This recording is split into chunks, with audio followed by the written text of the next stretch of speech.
Perkenalkan, nama saya Liska Teropadang dari Prodi PK Kalasa.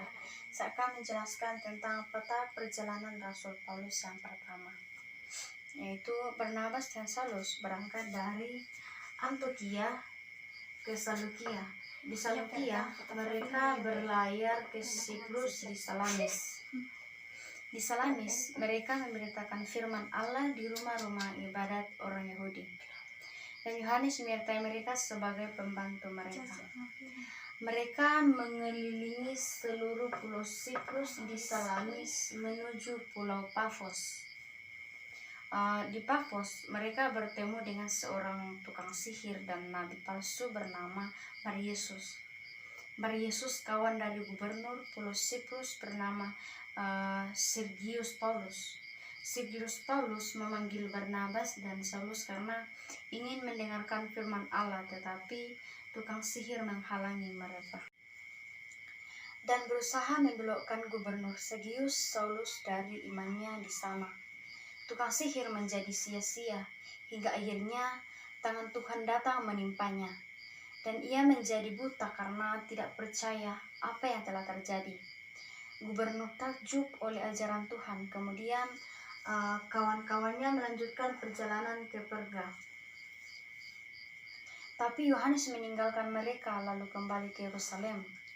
Dari Perga mereka melanjutkan perjalanannya ke Antiokhia. Pada hari Sabat mereka pergi ke rumah ibadat lalu duduk.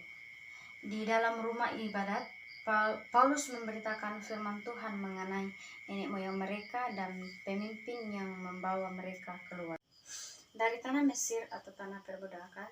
Juga Paulus memberitakan tentang kabar keselamatan, kesukaran kepada orang Israel, dan penggenapan tentang janji-janji kudus yang dapat dipercaya, dan juga memberitakan tentang satu-satunya juru selamat dengan pendosa, yaitu Yesus Kristus. Dan akhirnya banyak orang Yahudi menjadi takut akan Allah dan menjadi percaya di dalam pemberitaan Paulus dan Barnabas.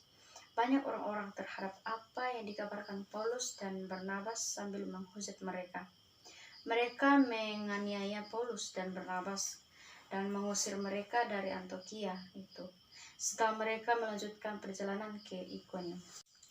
Di Ikonium, mereka masuk ke rumah ibadat orang Yahudi, lalu mengajar sedemikian rupa sehingga sejumlah besar orang Yahudi dan orang Yunani menjadi percaya.